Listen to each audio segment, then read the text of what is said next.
매일경제 사설인데요. 매일경제 사설. 네, 사설인가? 네, 사설입니다. 매일경제 사설이네요.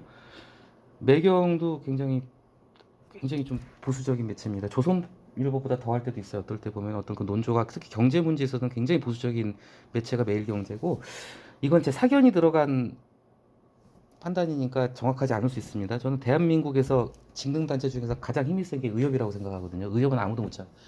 그 뭐 판검사 출신으로 도배돼 있는 변협도 의협을 못 따라간다고 저는 생각을 해요. 정말 막강한 로비 단체가 이 의협인데, 매경이 오죽하면 딱 그런 생각이 들다. 오죽하면 매일경제 사설에서조차 의사 정원수 늘리라고 이제 결국은 이런 얘기를 할까 하는 생각이 좀 들더라고요. 저도 이거 보면서 깜짝 놀랐어요. 18년째 의대 정원을 동결했다는 거, 이거 좀 너무했죠, 사실은. 근데 이 글은 제가 왜 골랐냐면요. 이건 참 재밌는 구조를 가지고 있어요. 하나, 둘, 셋, 넷, 다섯 단락으로 돼 있잖아요. 첫 번째 단락하고 마지막 단락을 지워버리고 봐도 글이 됩니다.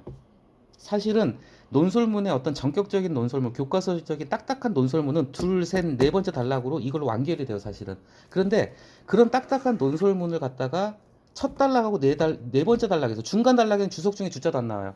첫 번째 단락과 마지막 단락에서 돌아가신 주석중 교수의 서사를 갖다가 사람이 겪을 수 있는 가장 비극적이고 누구나 숙연해지게 만드는 게 이제 어떤 죽음이잖아요. 굉장히 감성적으로 접근을 했다고나 할까? 첫 번째 단락하고 마지막 단락에 주석준 교수 얘기를 갖다가 앞뒤에 넣으면서 이 글 자체 분위기를 갖다 확 살아나게 하는 면이 있는 것 같아요. 사실 팩트만 나열하는 어떤 그런 뭐랄까 딱딱한 논설문으로만 보자면은 두 번째, 세 번째, 네 번째 단락만 가지고도 그런 완결 짓는 글이에요. 근데 여기다 첫 번째 단락과 네 번째 단락에 주석준 교수 얘기를 넣으면서 글의 설득력을 더 높이고 좀 더 감성을 입혔다는 생각이 저는 좀 들더라고요. 그래서 그런 구조가 좀 볼만하다는 생각이 들어서, 다시 말씀드리지만 두 번째, 세 번째, 네 번째 단락에서는 주석 중에 주자도 안 나옵니다. 사실은 정확하게 팩트만 얘기를 하는데 첫 단락, 네 번째 단락, 그러니까 중간 단락부터 볼게요. 두 번째 단락, 그러니까 첫 번째 단락 보겠습니다.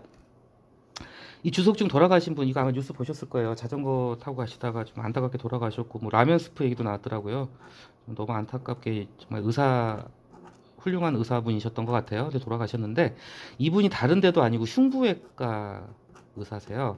근데 저는 제가 얼핏 듣기로는 의사들이 가장 안 가려고 하는 데가 흉부외과라고 그러더라고요. 정말 수술이 난이도도 어렵고 의료사고 위험성도 크고 정말 좀 그 업무량도 많고, 다들 요즘 의사들은 비뇨기나 성형외과 가려고 그러잖아요. 비뇨 3대 유명한 데가 비뇨기, 성형외과, 그리고 또 이제 그 정신의학과 쪽으로. 근데 이 흉부외과 교수라는 걸 갖다가 딱 첫 문장에 언급을 하고 바로 두 번째 단락에서 근거를 따오죠. 흉부외과학에 따르면. 이거 다 이제 의도된 포석인 거죠. 그냥 서울 아산병원 교수라고 안 하고 흉부외과라는 걸 갖다가 명시를 한 이유가 그 다음 단락에서 바로 이 흉부외과 교수 그걸 갖다 계속 끌어오는 거예요. 엊그저께 우리가 봤지만 무슨 얘기하다 요드 사재기 봤잖아요. 어떤 단어를 갖다 그런 식으로 계속 주기적으로 반복해 가면서 끌어오는, 글을 이어가는 어떤 기법 중에 하나인 것 같아요. 어쨌건 자 주석준 교수 참 안타까운 사건이었죠. 이걸로 이제 도입을 해서 자 바로 그 흉부외과 교수가 속해 있는 그 학회에 따르면 이제 데이터를 나열을 하는 거죠. 글의 설득력을 강하게 하기 위해서 신뢰도를 높이려면 숫자를 많이 넣어야 돼요. 그것도 소수점 이하가 들어간 숫자가 들어가야 된다고 하더라고요. 숫자를 데이터를 넣어야지 글의 신빙성이 높아지죠. 그래서 뭐냐, 이제 신규 배출되는 전문의보다 은퇴 전문의가 더 많아지고, 그런데 오히려 수술은 점점 더 늘었고 사람들은 점점 더 늙어가니까 병원 관리도 많아지고. 그런데 자, 세 번째 줄에 핵심이 있죠. 현재보다 적은 인력으로 더 많은 수술을 감당해야 된다. 그리고 하고 싶은 얘기는 뭐냐면 의사 수 늘려야 된다는 얘기를 드디어 매경도 한 거예요. 이제 드디어 뭐 그 전에 사설을 했을지 모르겠지만 보수 매체에서조차 이제 의사 인력 늘려라고 나서기 시작했어요.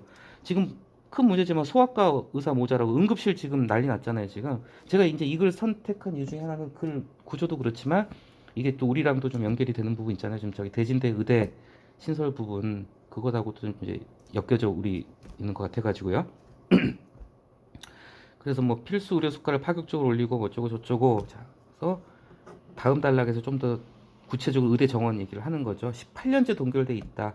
OECD 사설이나 논설문 칼럼에서 제일 많이 등장하는 우리 그 인용을 하는 게 바로 OECD예요. OECD 회원국 중에서 뭔가 통계를 비교할 때 우리나라가 의사 수가 모자라다, 뭐가 자살률이 높다. 항상 통계는 거의 OECD 걸 가져오는 게 정석입니다. 경쟁력 OECD를 기준으로 봤을 때 회원국에 못 미친다. 2.5명이니까 3,000명 못 친다. 그리고 한국개발연구원도 가장 공신력 있는 어떤 통계 자료를 내는 곳 중에 하나거든요. 한국개발연구원이. 그러니까 OECD하고 한국개발연구원은 자주 등장을 하는 단골 어떤 그 인용 데이터를 인용하는 그런 배출하는 곳입니다. 그래서 2050년에는 의사 수가 2만 명이 넘게 모자란다는 거죠. 그런데도 불구하고 의료계는 여전히 비협조적이다. 이제 신랄하게 비판하지는 않고 있어요. 그냥 비협조적이다 하면서 그냥 예. 자, 근데 의사협회가 돌연 정부하고 논의를 하다가 논의 중단을 하겠다. 왜냐? 환자단체하고 전문가 의견을 듣겠다고 하니까 당연히 반발하겠죠. 왜냐면은 정부만 상대로 협상하기도 벅찬데 거기다 환자단체 전문가들은 당연히 의대 정원 늘리자고 할 게 뻔하니까 이제 협상이 좀 불리해질 것 같으니까 이제 약간 좀 협상 전략을 그렇게 한 것 같아요. 의대 정원 확대 논의를 의사단체와만 해야 한다는 건 명분 없는 억지다. 이제 직접 대놓고 의사협회를 비판한 건 아니지만 의대 정원 확대하라는 얘기를 하는 거죠. 그러면서 이제 마지막에 다시 주석준 교수로 돌아와가지고 어떤 서사를 입히죠. 이분이 직접 하셨던 말을 갖다가 이 글을 남겼다. 한번 돌아보라 이거죠. 너네 의사들 좀 정신 차려라 이런 의미에서. 자, 응급 환자가 마지막 문장이 좋은 문장은 아니에요. 이런 문장이. 왜냐하면 문장이 너무 길죠. 호흡이. 응급 환자가 어쩌고 저쩌고 저쩌고 생기더라도 의사들의 밥그릇부터 챙기라는 것이 주 교수가 남긴 교훈은 아닐 것이다. 저라면 이렇게 바꿀 것 같아요. 응급 환자가 어쩌고 저쩌고 해서 챙기라는 것 그냥 마침표 찍어버리고 그것이 주 교수가 남긴 교훈은 아닐 것이다 하면은 글이 좀 더 매끄러웠을 것 같다는 생각을 그냥 저만 해봤습니다. 이 문장 같은 경우 읽다 보면은 이렇게 긴 문장은 주수를 좀 놓치는 경우가 있어요. 근데 너무 길어요. 그래서 겉에서 그러면 겉에서 마침표 찍고 끊으면 뭔가 좀 강렬하게 끊는 느낌도 들고 그리고 나서 바로 그것이 주 교수가 남긴 교훈은 아닐 것이다 했으면 더 좋았을 것 같다는 저만의 생각입니다.